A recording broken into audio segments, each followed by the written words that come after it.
La Navidad es una celebración que, como todas las cosas en este mundo, no deja de estar rodeado de polémicas. Obviamente los seres humanos estamos, desde que perdimos el acceso a la gloria de Dios y el acceso a la verdad, todos peleando por qué es la verdad. Y tenemos constantemente debates de todo tipo, en los cuales hoy no vamos a entrar. Muchos sabemos y hemos venido acá en el conocimiento que algunos de nuestros familiares o amigos, algunos de ellos hermanos en Cristo, evangélicos, nos han dicho de que esto es una festividad pagana que no debe de ser celebrada, y conocemos perfectamente el contexto en medio del cual estas cosas se dan. Muchas cosas son ciertas. Mi hermano, alrededor de esta festividad hay demasiada falsa alegría, falsa adoración, idolatría. Gente que literalmente ha puesto otros altares para uno que realmente no es Dios. Algunos tienen ahí un gordito con gorrito que lo adoran como si fuera Dios, y a los niños les siembran una esperanza como si ese fuese Dios.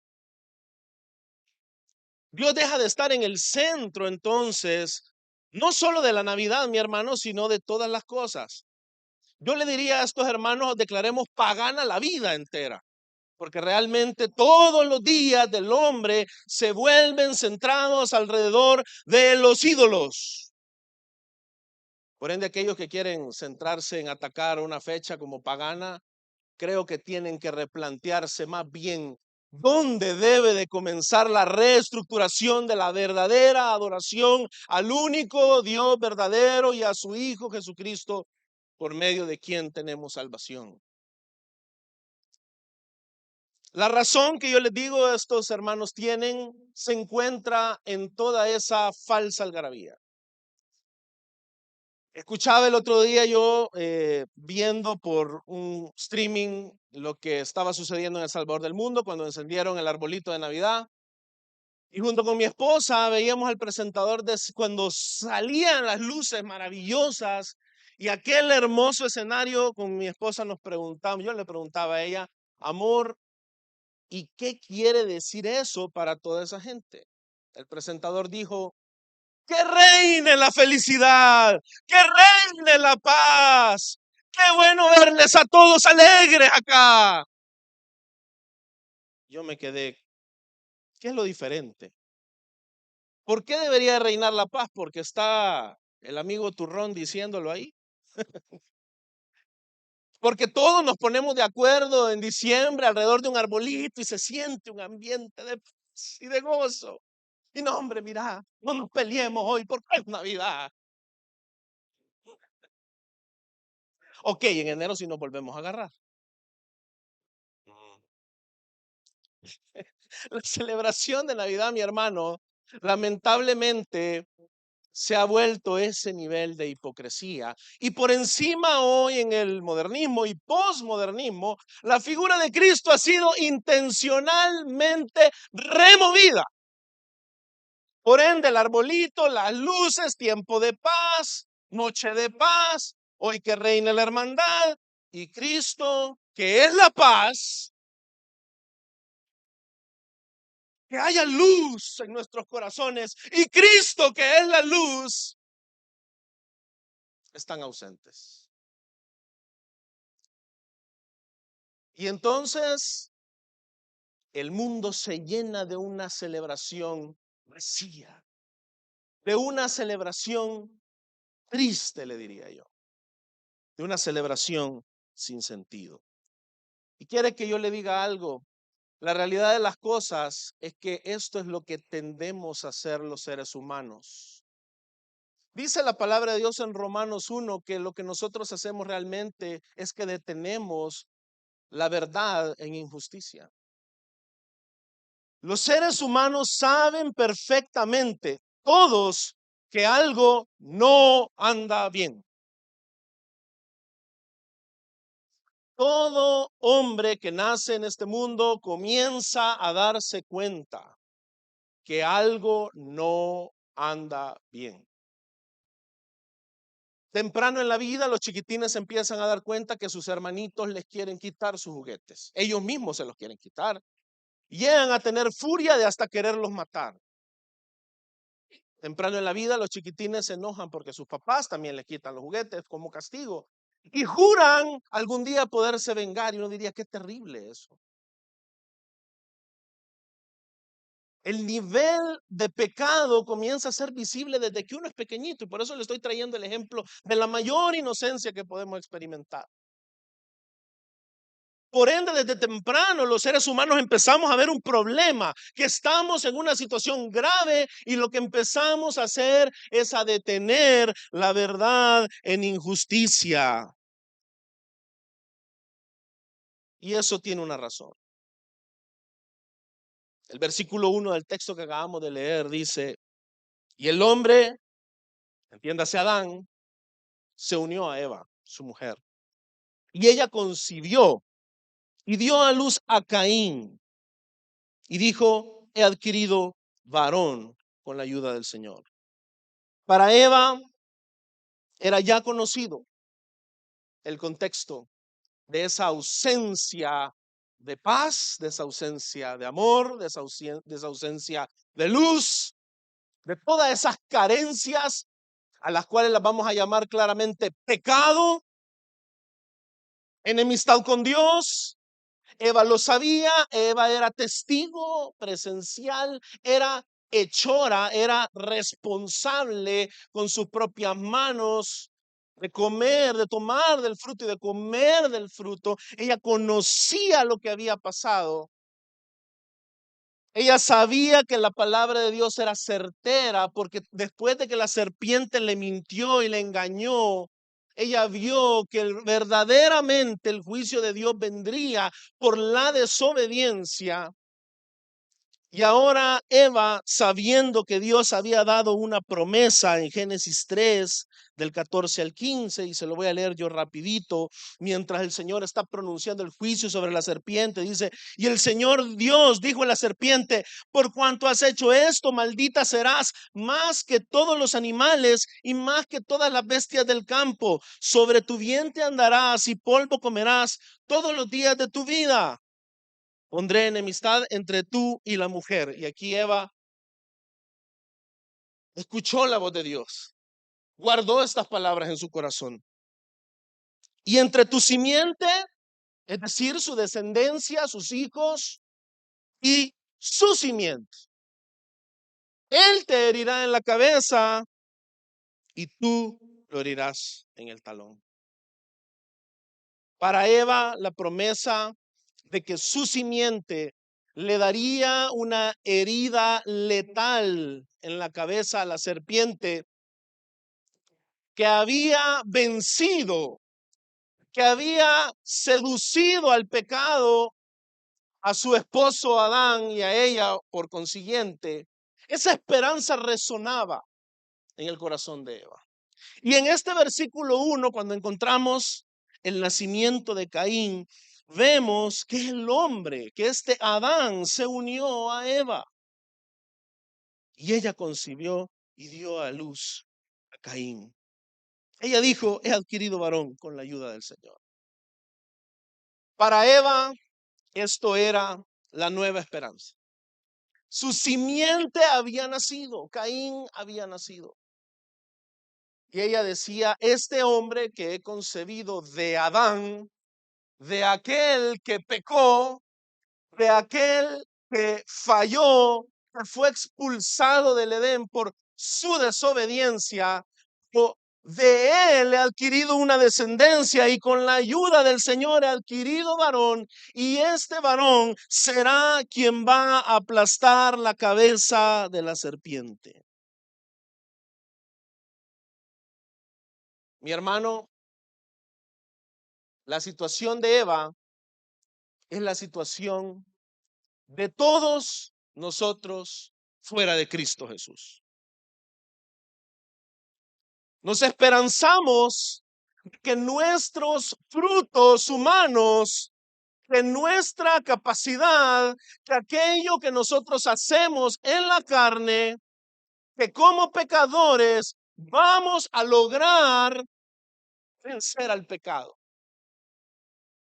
Pensamos de esta naturaleza caída que fue expulsada ya de la gloria de Dios, vamos a poder resolver el problema. Y Eva y usted y yo se dio cuenta, Eva y usted y yo nos vamos a dar cuenta que eso es imposible.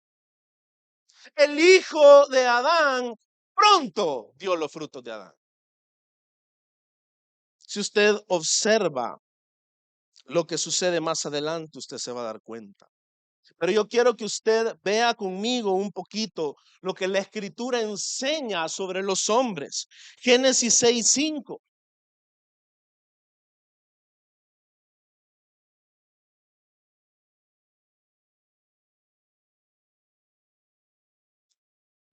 Mire lo que dice la palabra del Señor tras la caída. Y aquí avanzamos bastante de Eva y de Caín. El Señor vio que era mucha la maldad de los hombres en la tierra y que toda intención de los pensamientos de su corazón era solo hacer siempre el mal. Mi hermano, si Dios es veraz y todo hombre mentiroso, usted y yo sabemos que las intenciones de nuestro corazón son siempre hacer solamente el mal. Nos debemos de cuidar hasta de aquellas cosas que parecen piadosas. Yo al pararme aquí al púlpito me tengo que cuidar de la vanidad. Usted al venir acá se tiene que cuidar de después querer pintar como, es que fui al culto de Navidad a la iglesia. Hasta su oración, los pensamientos de los hombres, la intención de los pensamientos de su corazón era solamente hacer el mal. Y entonces usted se empieza a dar cuenta de la misma verdad que vino a descubrir Eva. Salmos 14, del 1 al 3.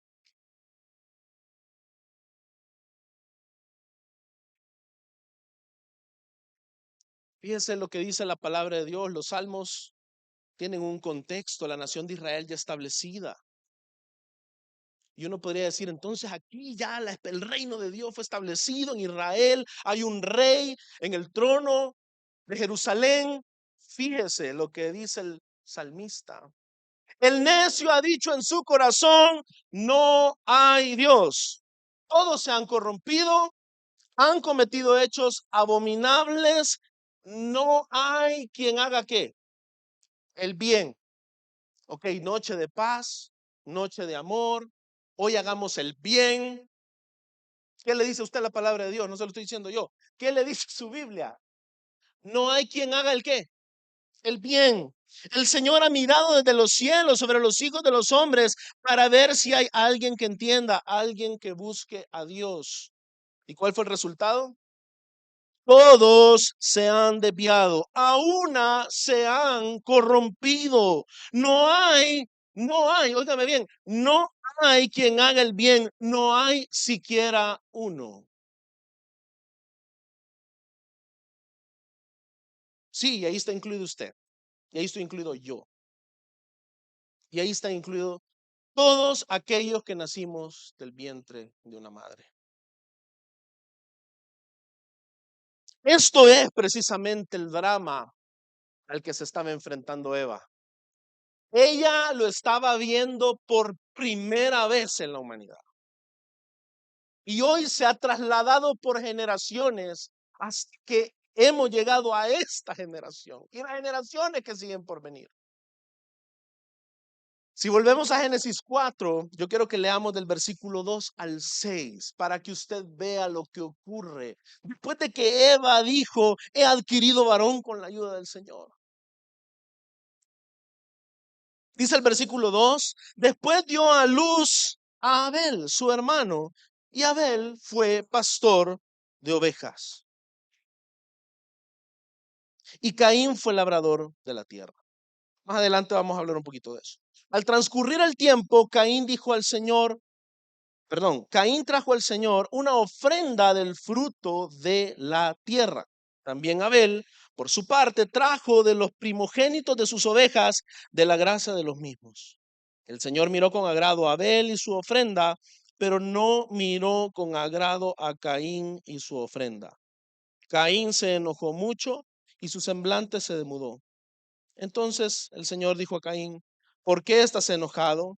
¿Y por qué se ha demudado tu semblante?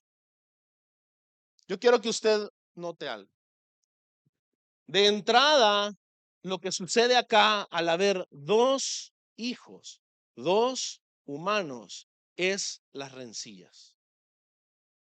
Adán y Eva habían pecado contra Dios, contra el Padre, y ahora los hijos iban a pecar contra su hermano. El texto que hemos dejado de leer entre los dos textos centrales que hemos elegido hoy es el pecado contra las naciones.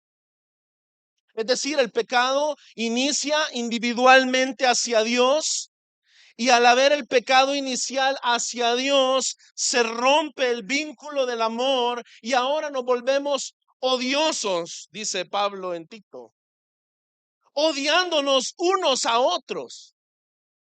Y lo que empieza a suceder es que Caín odia a su hermano y luego la descendencia de Caín se vuelve una nación, una poderosa descendencia de hombres llenos de odio. En el texto que hemos dejado de leer se habla de un personaje que se llama Lamec, que él le dijo a sus dos mujeres, de entrada ahí hay un gran pecado, le dijo a sus dos mujeres, fíjense, la esperanza de la mujer de que venga la redención y encontramos a un impío, a un infiel, a un hombre con dos mujeres que las maltrata y que encima les dice: he mandado a matar a alguien porque me pegó. Si 7 veces será vengado Caín, 70 veces 7 será vengado Lamec. Eso es, mi hermano, si no otra cosa, el reinado de Satanás y el reinado del mal entre los hombres. El reino de los vengadores, el reino de los que odian. Y lo que descubre Eva al tener a este hijo que ella pensaba que había adquirido de Adán y que era el que iba a traer la redención, de inmediato descubre que ha parido a otro Adán. Y ahora en esteroides, este viene y mata a su hermano. ¿Cuántas veces usted y yo, intentando hacer obras de justicia, nos hemos encontrado matando de una u otra manera a nuestro hermano? ¿Cuántas veces usted y yo, intentando en nuestra autosuficiencia, intentando hacer el bien y terminando haciendo el mal? ¿Cuántas veces nos hemos visto al espejo y hemos dicho: ¿por qué hice esto? ¿Por qué nunca entiendo? ¿Por qué nunca aprendo? ¿Por qué soy tan malo? Eva estaba entre esta misma situación. Había una promesa firme de Dios, pero Eva había comprobado ahora por doble porción a lo que llevan las obras de la carne y la autoesperanza que el hombre pone en sí mismo. Las intenciones, mi hermano, suyas y mías, fuera de Cristo Jesús, son solamente hacer el mal. Y esa es la realidad con la cual se enfrenta Eva. Pero el Señor, mi hermano, como le dije al principio, había dado una promesa. Y esa promesa Eva entendía que era firme. Y usted y yo debemos hoy llevarnos en claro que la promesa de Dios es firme y ha sido firme y ha sido cumplida. Yo me lo quiero llevar un poquito de regreso a Génesis 3 del 17 al 21. Yo quiero que usted vaya viendo cómo en el mismo desenvolvimiento de esta historia comienza a verse cómo Dios iba a obrar este escenario sombrío que acabamos de pintar sobre los hombres pecadores, sobre usted y sobre mí. Génesis 3:17 dice la palabra del Señor. Entonces el Señor dijo a Adán: por cuanto has escuchado la voz de tu mujer y has comido del árbol del cual te ordené diciendo, no comerás de él, maldita será, ¿qué cosa? La tierra por tu causa. Con trabajo comerás de ella todos los días de tu vida. Espinos y cardos te producirá, y comerás de las plantas del campo. Con el sudor de tu rostro comerás el pan hasta que vuelvas a la tierra, porque de ella fuiste tomado, pero polvo eres, y al polvo volverás, la muerte. El hombre le puso por nombre Eva a su mujer, porque ella era la madre de todos los vivientes. Y fíjese el versículo 21. El Señor Dios hizo vestiduras de la piel para Adán y su mujer. Yo quiero que usted observe algo sumamente interesante en este momento. Si usted ve el versículo 17, hay una maldición. Maldita será la tierra por tu causa. Yo quiero que usted entienda que el tema de la ofrenda de Caín y la ofrenda de Abel no se trata de que Dios era carnívoro y no vegano. Hemos oído explicaciones de todo tipo, pero la Biblia misma, cuando usted la lee con atención, le va mostrando qué es lo que usted tiene que interpretar. Dice claramente, maldita será la tierra por tu causa. Fíjense lo que dice el versículo 2 del capítulo 4.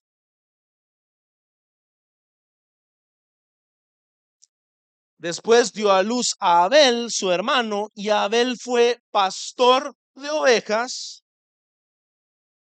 y Caín fue labrador ¿de qué? De la, de la tierra. ¿Se acuerda qué pasó con la tierra? Fue maldita. Ok.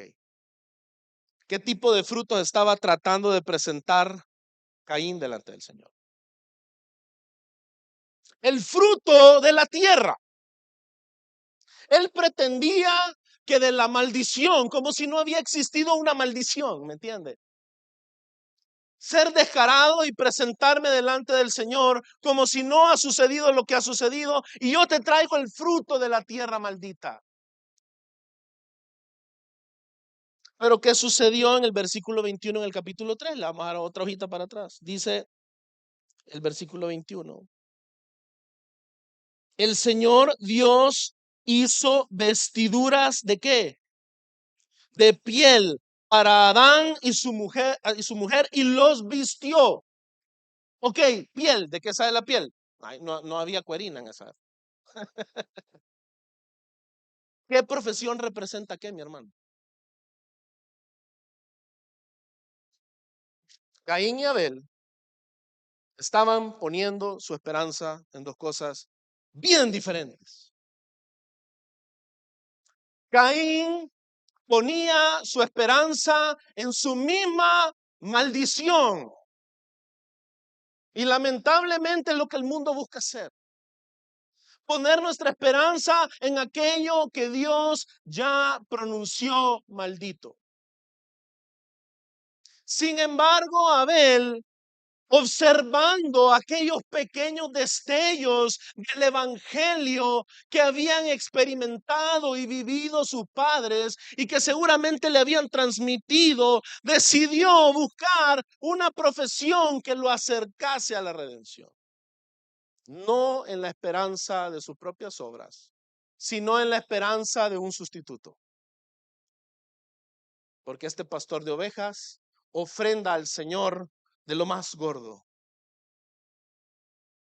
Trae a aquel que debe de morir, aquel que es un sustituto delante del Señor. Abel entiende que nada que sea un fruto de la tierra ahora es agradable delante del Señor. Entiéndase esto como una enseñanza, no de que la agricultura es mala, no quiero que usted me entienda eso, pero como un entendimiento de que aquello que Dios ha pronunciado maldito es maldito y que la dependencia ahora es de la gracia y de la misericordia del Señor. Por ende, Abel, desde muy temprano, y Jesús lo llama justo, pone su fe en un cordero, pone su fe en un sacrificio, pone su fe en el hecho de que él no puede alcanzar la gloria de Dios, que el fruto de lo que la tierra le va a dar es desagradable delante de Dios, y que si él quiere agradar a Dios, él ya no depende de sí mismo. Él necesita de la gracia y de la misericordia de Dios. Y esto es precisamente lo que el patrón bíblico, lo que esta historia nos está enseñando, mi hermano.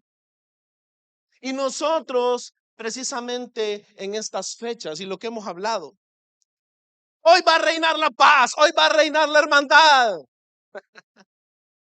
Mi hermano, fuera de Cristo, son frutos de la tierra maldita.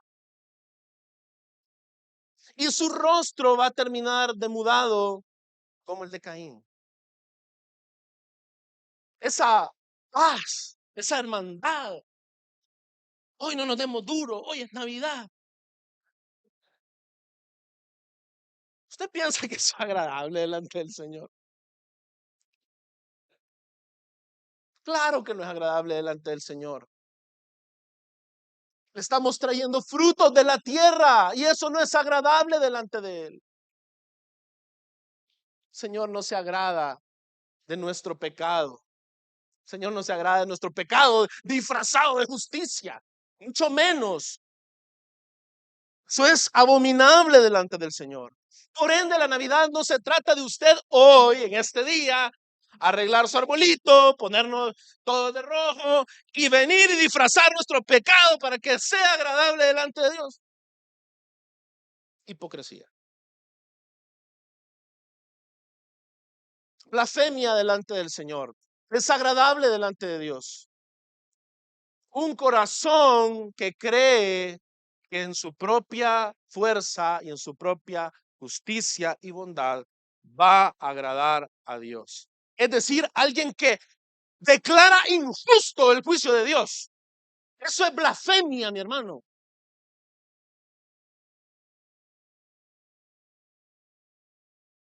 Y aquí inicia un patrón. Abel, como le decía, no es llamado justo precisamente porque él era más bueno, era el bueno de la película. No, no me malentienda. Abel era igual de pecador que Caín. Caído, perdido, sin esperanza, malvado. Si hubiera podido, también lo mataba Caín. Pero hay una diferencia acá. Y es las obras de la carne y la obra del Espíritu. Lo que Dios da en gracia y misericordia a los hombres y que lo que los hombres intentan arrebatar en su propia autosuficiencia, que no es otra cosa que una blasfemia al Señor. Así fue cuando Adán y Eva comieron del fruto y así es hasta el día de hoy. Cuando usted mira a Abel, usted lo que tiene que ver es una predicación del Evangelio y del Evangelio de Jesucristo. Usted tiene que ver que comienza a mostrarse en la escritura un patrón. Y no vamos a hacer el recorrido porque no terminamos. Pero usted va a empezar a ver un patrón, que hay una descendencia de la carne que busca redención por sus propios méritos y medios y una descendencia de la promesa. Una descendencia que espera, que se considera pecadora, que entiende que es pecadora, pero que espera en gracia de Dios. Esta descendencia es aquella de la cual Dios tiene misericordia. De la cual Dios, óigame bien, tiene misericordia. Y esa es la única esperanza, mi hermano, de salvación para todos los hombres. La misericordia de Dios. Quiero que nos vayamos a Romanos 9, del versículo 8 al 16. Romanos 9, del 8 al 16. Y aquí vamos a ver un poquito más de este patrón, de aquellos que ponen la esperanza en la carne, en sus obras, en sus fuerzas, en el fruto de la tierra maldita, y de aquellos que esperan la promesa. Romanos 9 del 8 al 16. Dice la palabra del Señor. Romanos 9 del 8 al 16.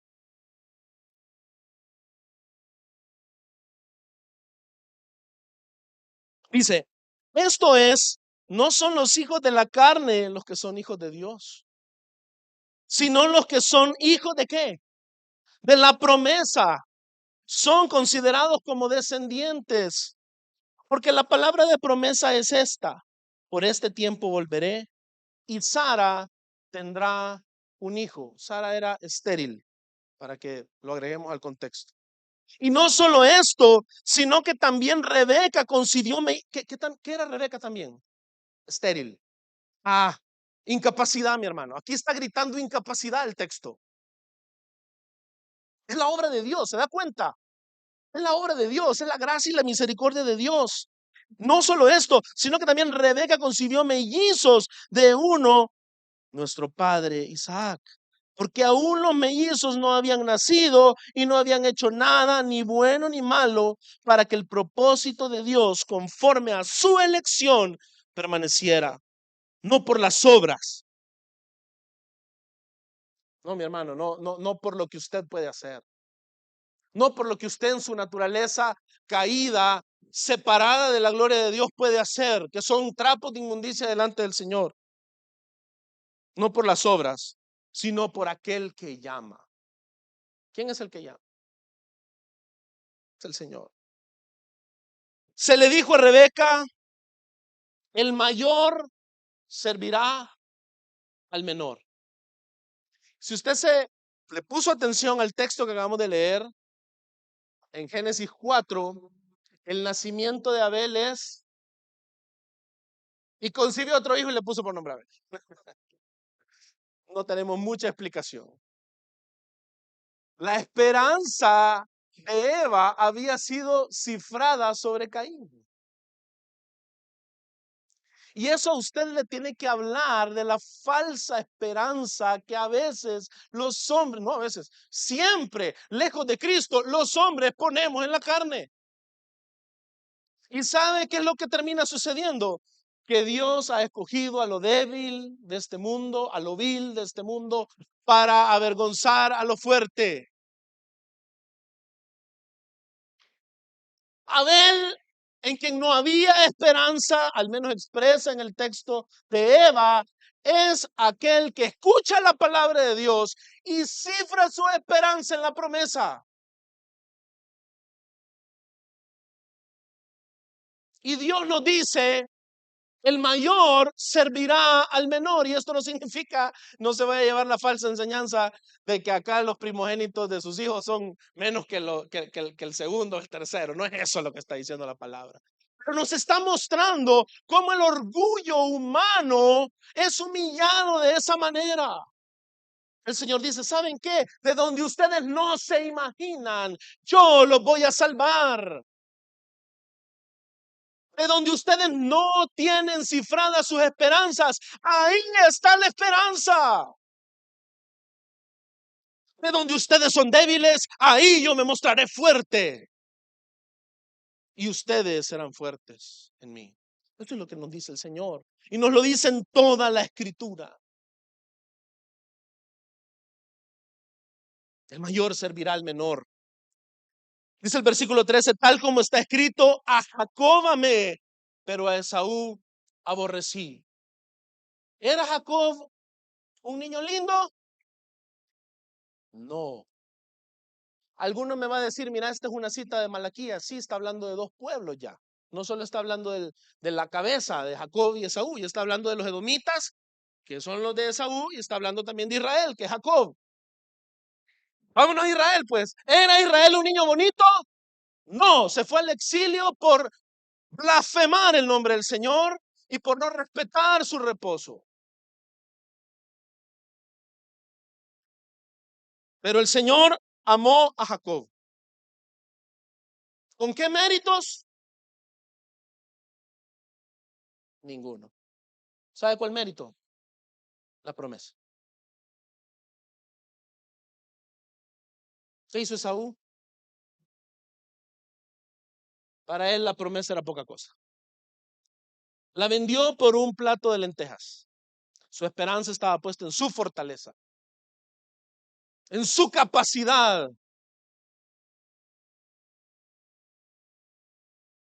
Y hoy es un día de esperanza para todos aquellos Jacob que estamos aquí. Porque usted puede hoy aferrarse a Cristo Jesús y en Él recibir la verdadera primogenitura. No en la carne, sino en la promesa. Versículo 14, ¿qué diremos entonces? ¿Que hay justicia en Dios? De ningún modo, porque Él dice a Moisés, tendré misericordia del que yo tenga misericordia y tendré compasión del que yo tenga compasión. Así que no depende del que quiere, ni del que corre, sino del que Dios tiene misericordia. Y aquí con querer y correr no me malinterprete, que no estoy hablando de que usted no, de querer, o no malinterpretemos a Pablo, no está hablando Pablo de querer venir delante del Señor, eso es algo que el Señor pone en aquellos que han nacido de nuevo, pero aquí se está refiriendo a un querer en la carne, a un correr, a un desempeño en la carne para yo ganarme la promesa. Eso no funciona, lo comprobó Eva y lo va a comprobar usted. Usted va a engendrar fruto de maldad, obra de la carne, como la llama Pablo. Usted va a pronto ver los resultados podridos de su confianza en su propio correr. Y por eso la invitación es formar parte de aquellos de quienes Dios tiene misericordia. Aquellos de quienes Dios tiene misericordia no buscan la jactancia en la carne. Se saben inmerecedores de la misericordia de Dios. Y Dios los ama con un amor eterno, de tal manera que esta misma frase de que Él tendrá misericordia de quien Él tiene misericordia, hace juego perfecto con su nombre, con Yahvé. Yo soy el que soy y tendré misericordia del que quiero tener misericordia. Esa es nuestra esperanza. Por ende, mi hermano, en estos primeros 8 versículos hemos visto el resultado de lo que nosotros podemos hacer, de nuestra esperanza en la carne. Desde Eva hasta el día de hoy no hay solución para el que corre. Pero la buena noticia es para aquel del que Dios tiene misericordia. Versículo 25 y 26 del capítulo 4 de Génesis. Vamos a regresar ahí. Dice la palabra de Dios.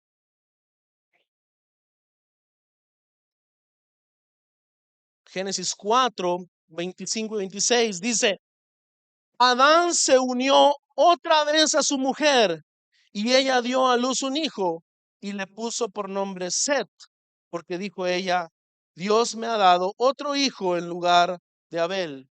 Pues Caín, ¿se acuerdan quién estaba su esperanza?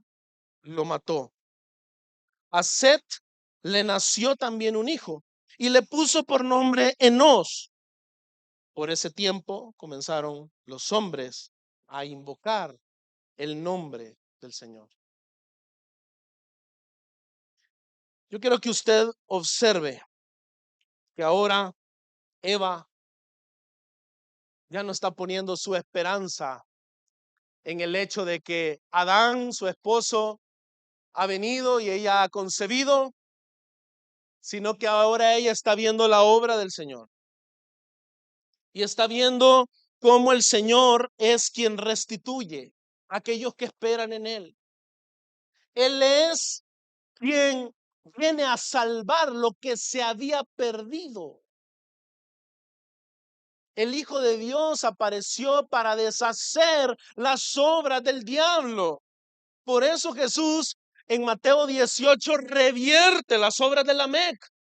70 veces 7 será vengado Lamec, y Jesús dice 70 veces 7 vas a perdonar. La obra de Dios de la promesa destruye las obras del diablo. Y esa es la esperanza de la Navidad. Usted y yo sabemos las obras de maldad de las que hemos vivido y sufrido en el pecado. Pero la esperanza es la restitución.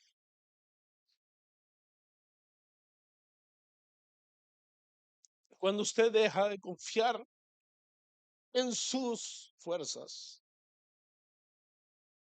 el Señor por medio de Cristo Jesús restituye. Y esa es la verdadera Navidad. Este hijo Set es la compensación. Y aquí hay cosas hermosas que yo quiero que usted vea. Salmo 37, 29.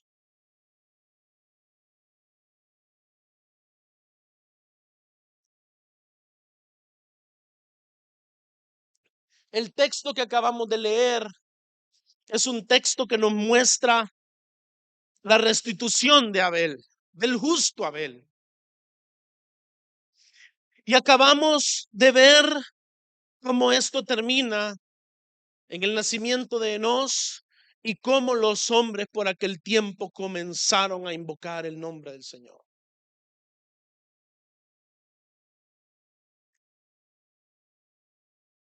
Todo el ínterim que dejamos de leer entre el versículo 8 hasta el versículo 25 es los malvados tomando posesión de la tierra, la maldad reinando sobre la tierra. Pero en este momento acabamos de ver el Señor restituyendo al justo, trayendo la redención y permitiendo que los hombres invoquen al Señor, una dádiva de Dios, mi hermano. Salmo 37, 29 nos dice: los justos poseerán la tierra y para siempre morarán en ella. Los impíos se habían tomado la tierra, pero nace Set, nace Enós, nacen sus hijos y el nombre del Señor comienza a ser invocado. Yo quiero que usted vea el versículo 26, hay algo interesante ahí. En la primera parte, a Set le nació también un hijo y le puso por nombre Enós. El significado literalmente de este nombre, Enós, es un hombre, es un hijo de hombre. La promesa de Génesis 3:15, la simiente. Un hombre es la esperanza de que la salvación pueda venir, pero la salvación debe venir del Señor. Y esta descendencia es una descendencia que está siendo provista por el Señor. En esta descendencia lo que estamos viendo es que los humildes, que aquellos que dependen del Señor, que aquellos que mueren, pero que el Señor les da vida, son aquellos que heredan la tierra. Mateo 5:5, se lo leo yo. Esto es el sermón del monte, las bienaventuranzas. Y dice Jesús: bienaventurados los humildes, pues ellos heredarán la tierra. Sed, Enos, hombres pecadores, pero eran los descendientes de la promesa, los que no confiaban en la carne, los que no confiaban en sus propias obras, sino que esperaban la promesa. Y por eso el nombre del Señor era nuevamente invocado. El hecho de que los hombres comenzaron a invocar al Señor tras el nacimiento de Enos nos debe a nosotros transportar al nacimiento más grande en Cristo Jesús. Porque el nacimiento de Enos era tan solo un tipo, una figura de lo que Cristo iba a hacer, de un hijo que iba a nacer, un hombre entre nosotros, una esperanza que iba a traer la salvación a los hombres, de tal manera que los hombres verdaderamente y de todo corazón invocarían al Señor. Esto implica que no solamente se trataba de un hombre, pero como dice el autor de Hebreos, este hombre, este Jesucristo, es el primogénito entre muchos hermanos. Y ahí entra en escena, ¿sabe quién? Usted y yo. Un hombre vino e invocó el nombre del Señor, y por él y en él, hoy usted y yo invocamos el nombre del Señor. En este tiempo, los hombres invocamos el nombre del Señor y somos oídos y somos aceptos, porque no esperamos en nosotros mismos, no esperamos en los frutos de la carne, esperamos en el Señor. Esto, mi hermano, solamente puede existir por medio de Dios, quien salva a los hombres. La salvación no puede venir de nosotros. La salvación viene mediante el Señor. Vamos a leer el Salmo 146 del 3 al 7.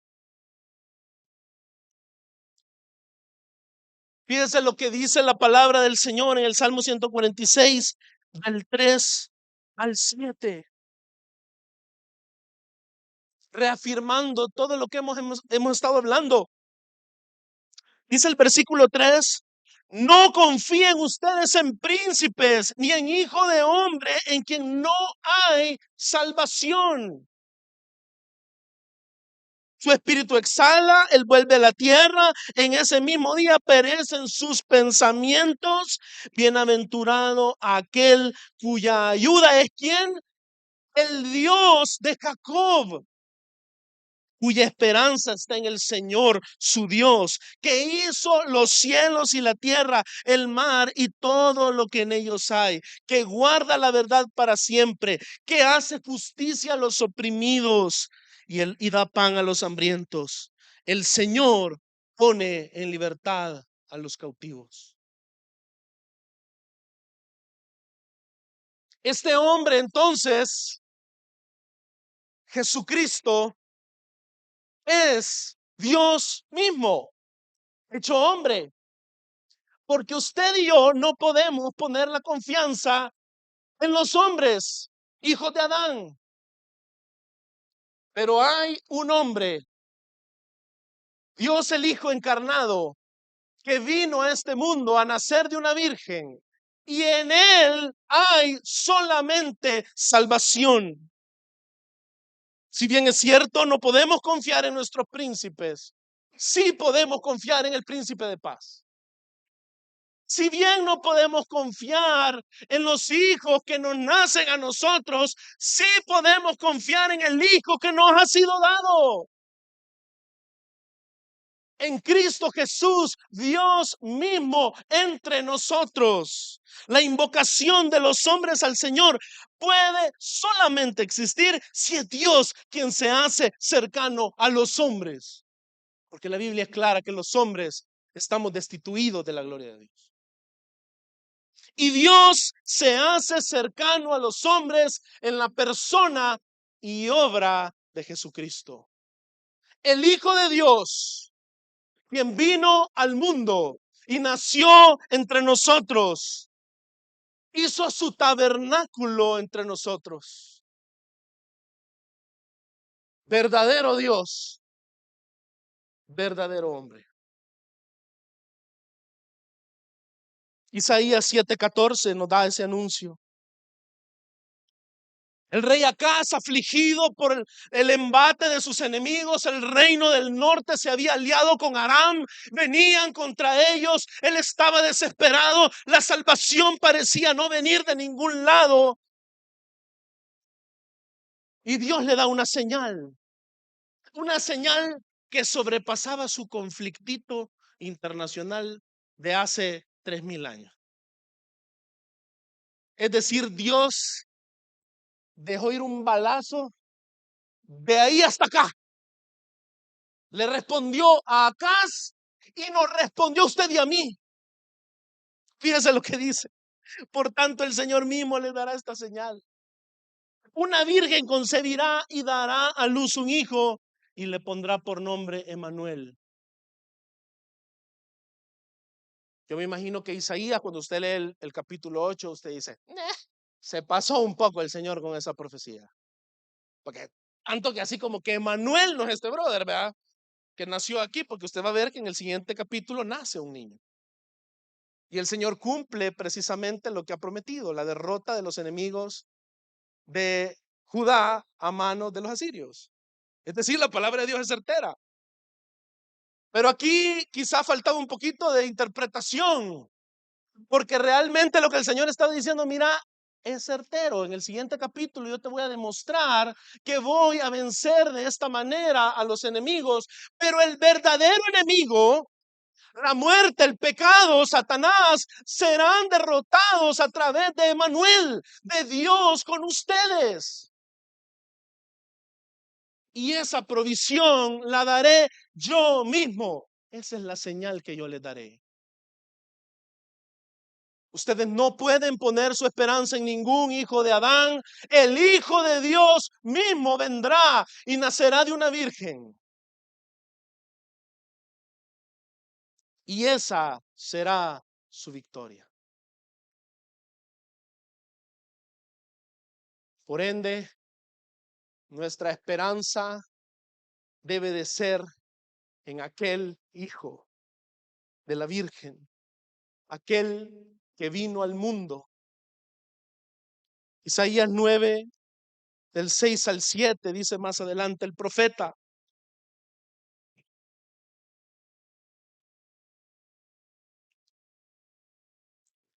Porque un niño nos ha nacido, un hijo nos ha sido dado, y la soberanía reposará sobre sus hombros. Y aquí empieza a sonar extraño. Esto ya no es cualquier hijo de Adán. Y se llamará su nombre admirable, consejero, Dios poderoso, Padre eterno, príncipe de paz. El aumento de su soberanía y de la paz no tendrán fin sobre el trono de David y sobre su reino, para afianzarlo y sostenerlo con el derecho y la justicia. Desde entonces y para siempre, el celo del Señor de los ejércitos hará esto.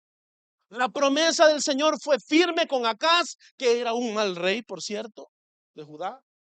Y la promesa del Señor fue firme con nosotros, porque el niño que aquí es prometido nos ha nacido y nos ha sido dado, y es Jesucristo. Él es el admirable consejero de cada uno de nosotros. En Él nosotros hallamos la vida, en Él hallamos nosotros la verdad, en Él nosotros somos guiados, somos transformados, somos pasados de muerte a vida. Tenemos una nueva identidad. Él es el Dios poderoso. Él es el mismo verbo de Dios. Y así como el Señor en ese verbo creó y trajo a existencia todas las cosas por el poder del Espíritu, cuando había que hacer una nueva creación, el verbo vino encarnado. Y hoy usted y yo somos nuevas criaturas por la obra del Espíritu. Ese es el Dios que adoramos. Ese es el Dios que nos ha salvado. Mateo 1, del 18 al 25, dice la palabra del Señor, se lo voy a leer yo.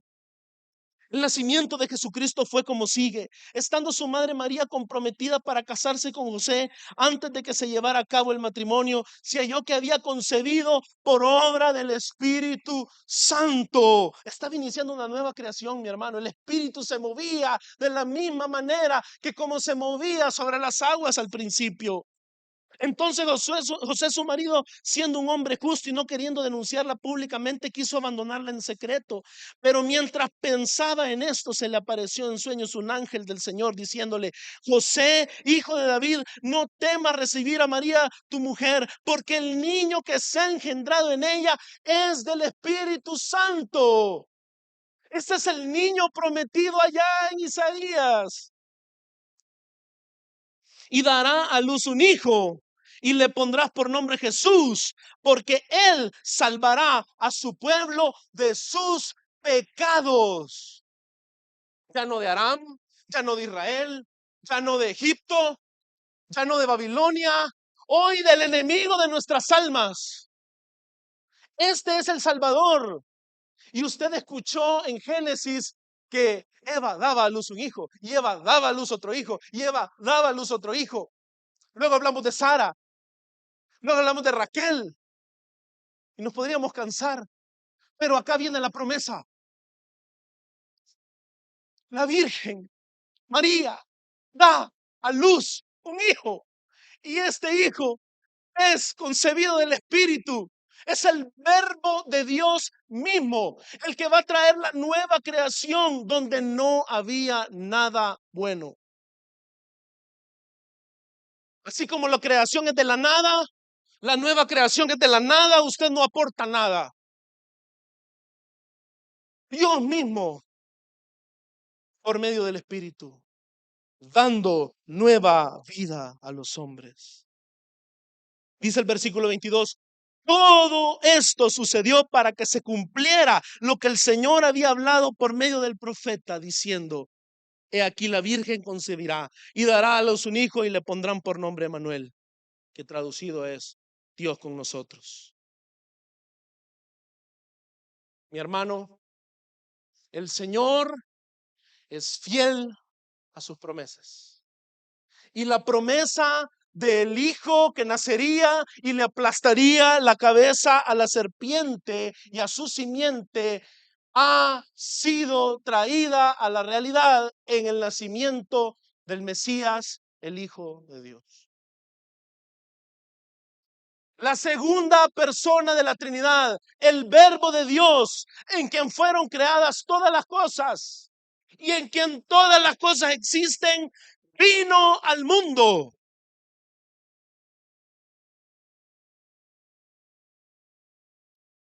Me queda poco tiempo, pero quiero que nos vayamos a Filipenses 2, del 5 al 11. Porque tal como habíamos leído en Génesis 4:26,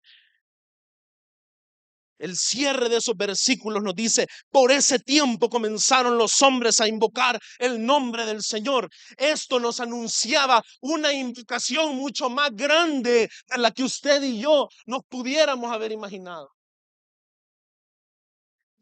Y fíjese este texto, como Pablo lo incluye a usted y a mí, y lo invita a usted y a mí a tener el mismo sentir, como si fuésemos parte de esta obra. Dios ha enviado al Hijo, pero ahora está llamando a muchos hijos.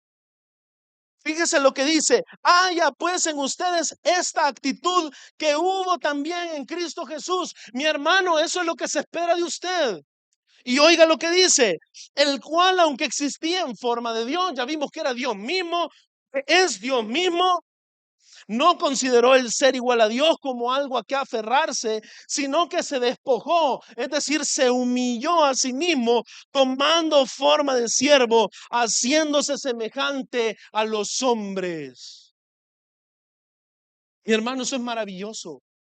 Dios mismo tomando forma de hombre, volviéndose verdadero hombre, como usted y como yo, viniendo a vivir las aflicciones de este mundo, como usted y como yo,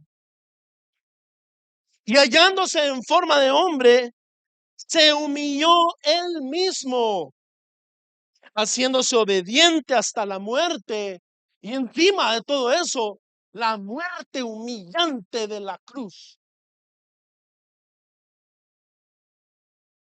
En esa obediencia y en esa humillación y en esa muerte y muerte de cruz, usted y yo hallamos toda nuestra esperanza.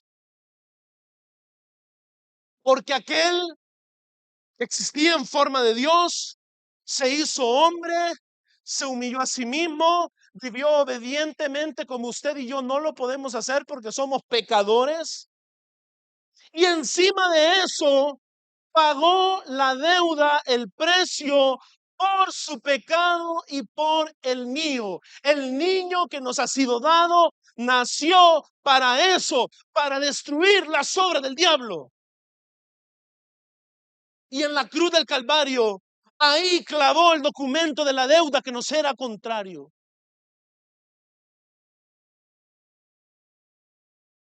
Pero no termina ahí. Versículo 9. Por lo cual Dios también lo exaltó hasta lo sumo.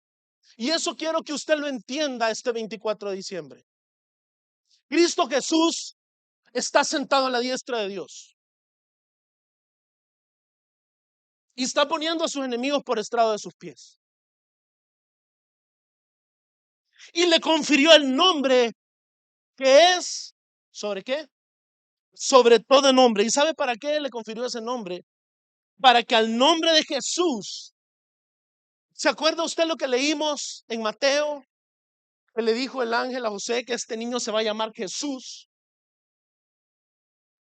Pues acá encontramos en boca de Pablo que este nombre, Dios lo ha hecho el nombre sobre todo nombre, para que al nombre de Jesús, mi hermano, oiga esto, se doble toda rodilla de los que están en el cielo y en la tierra y debajo de la tierra, y toda lengua confiese. Y aquí Pablo hace un cambio. Había dicho el nombre de Jesús. Confiese que quién, que Jesús el Mesías, que Jesucristo. Pablo lo está coronando. Le está diciendo el Señor, el que se ha sentado en el trono de David. Toda lengua confiese que Jesucristo es Señor, para la gloria de Dios Padre. Mi hermano, el sentir que debe haber en nosotros debe de ser el sentir de la humillación misma de Cristo, de volvernos nosotros como aquellos que hacen la obra de Cristo, pero también el sentir y el entender que Cristo está sentado a la diestra de Dios. Y ese es el origen de toda autoridad en los cielos y la tierra que nos ha sido dada para que usted y yo prediquemos la verdad del Evangelio. Hoy usted se va a reunir con muchos seres queridos y van a ver árboles de Navidad y van a ver pasteles y alguno que otro trago por ahí. Hablábamos con un querido hermano ayer y yo le decía, es la perfecta excusa para preguntar, ¿y qué estamos celebrando hoy? ¿Por qué la algarabía? ¿Por qué el tiempo de paz? Y mi hermano, después de esa pregunta, usted se va a dar cuenta que usted va a tener toda una noche para predicar el Evangelio. Y toda potestad le ha sido dada en los cielos y la tierra. Por ende, usted puede hablar el nombre de Jesucristo entre sus familiares. ¿De qué sirve ese arbolito? ¿De qué sirve ese chumpe? ¿De qué sirve? ¿Por qué? ¿Por qué estamos reunidos? Porque entonces nos podemos reunir cualquier otro día. Pero cuando el calendario de aquel que no ha conocido a Cristo se mete a mi calendario cristiano, el Señor me ha dado una excusa perfecta para yo anunciar la verdad de Cristo. Algunos dirán, no, esa es una festividad pagana, esa es la celebración del Dios Sol. Toda rodilla se va a doblar al nombre de Jesucristo. El calendario juliano, que es el calendario que hoy tenemos, es el calendario del mundo y es el calendario que Jesucristo le plació hacerlo suyo. Y es una burla del Dios verdadero y alto y sublime a los dioses de este mundo. Él agarra lo que es de ellos y lo toma y nos lo da a nosotros. Así como le quitó a los egipcios y se lo dio al pueblo. Por ende, usted no se amedrente. Ahora anuncia el evangelio. Si este hijo que nos ha nacido es su esperanza, lleve esta esperanza a sus parientes, a sus amigos, a sus compañeros de trabajo. Jesucristo es el Señor, para gloria de Dios Padre. Hoy tenemos unas nuevas de gran gozo y con esto termino. No se preocupe, mi hermano. Seré breve con este texto. Lucas 2, del 8 al 11. Dice la palabra del Señor. Lucas 2, del 8 al 11.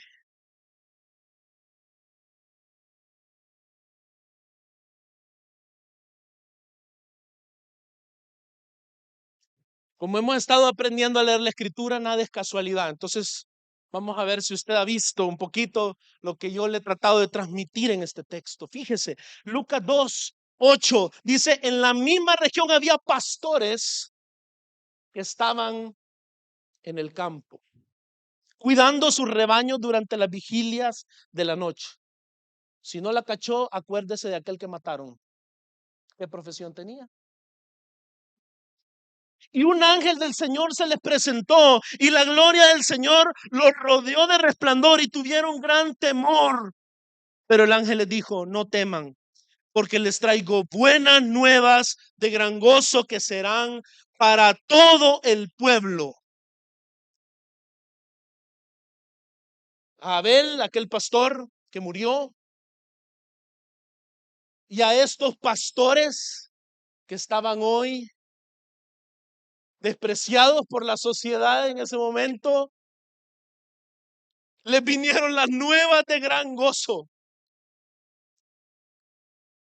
Porque les ha nacido hoy en la ciudad de David un Salvador, que es Cristo el Señor. Esa es la buena nueva de la Navidad. Para Abel, para Abraham, para Jacob, para David, para estos pastores, para todos estos pecadores, pero que son hijos de la promesa.